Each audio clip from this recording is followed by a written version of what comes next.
It's Friday, Feedback Friday, the feedbackiest day of the week. Feedback Friday.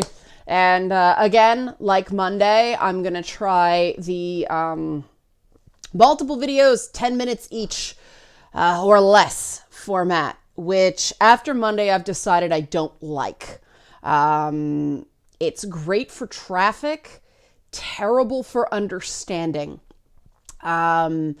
Instead of creating well-rounded, nuanced videos that take time to unpack, it creates shorter videos, more open to interpretation, easier to twist.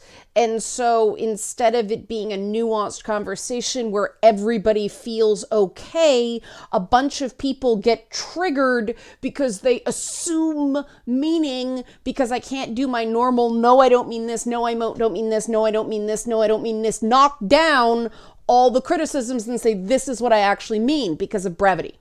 So I'm going to be very careful doing that in future.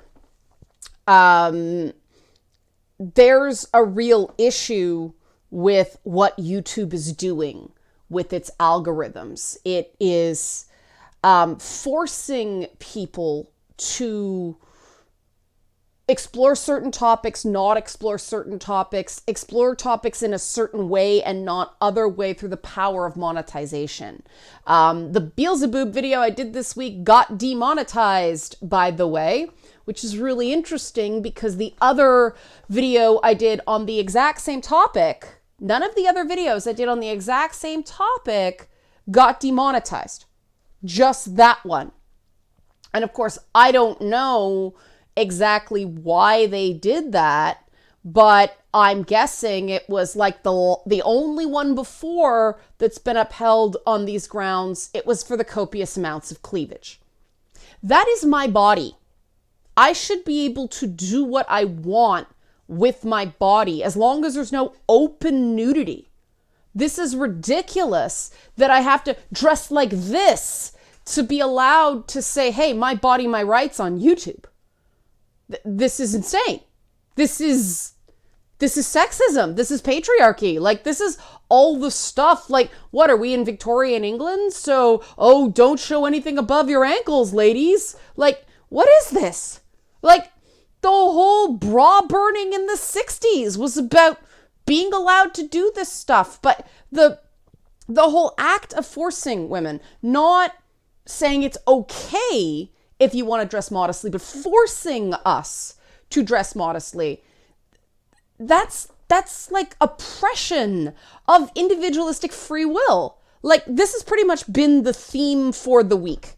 People, because we are living in a collectivist age, don't seem to be able to accept the rights of the individual. There is this theme of the greater good that I think is extremely toxic.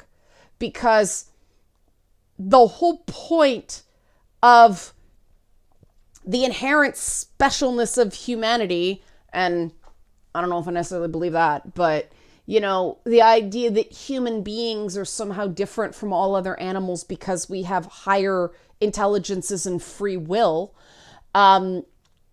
this is not allowing us to be individuals. This is forcing us into paradigms, restricting our freedom of speech and our freedom of ideas. When you constantly shame someone in this Kafkaesque, you've done something wrong, but you don't know what it is. I'm referencing the trial, of course, not Metamorphosis. But Metamorphosis is the same way. I mean, it's like one day I woke up as this giant monster. I don't know when that happened. All of a sudden, boobs are monstrous. Like, sorry, what? What puritanical nonsense is this? I really do think it does a disservice to female entertainers. And I mean, dramatic actresses, comedians, especially comedians, which is where I come from with it.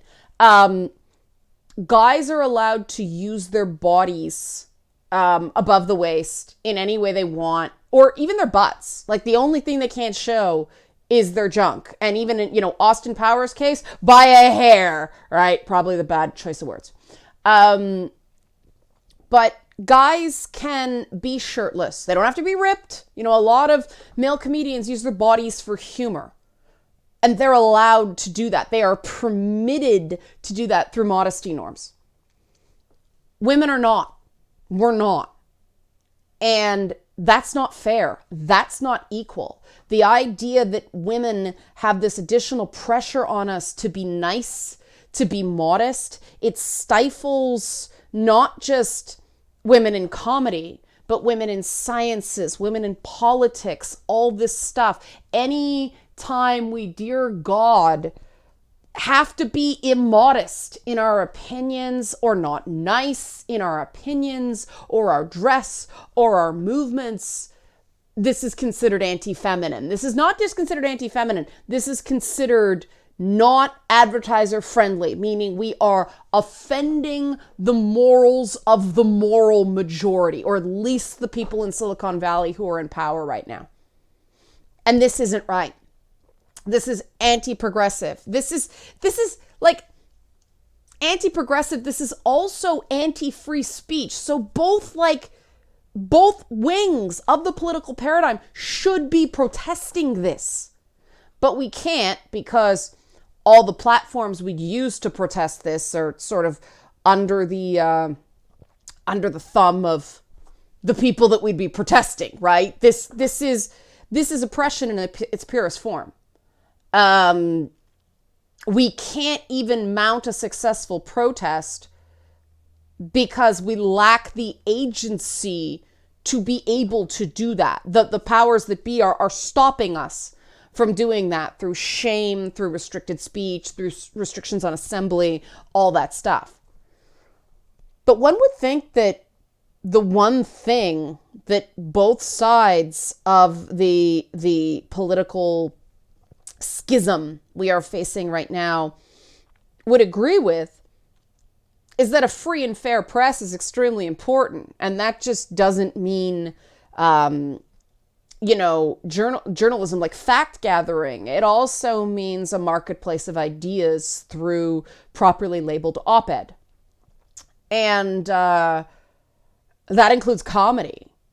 That includes people being able to use our bodies in perceived offensive ways, in I don't want to see that kind of ways, to make a point. But I learned a long time ago that there's nothing the powers that be fear more than a great set of boobs.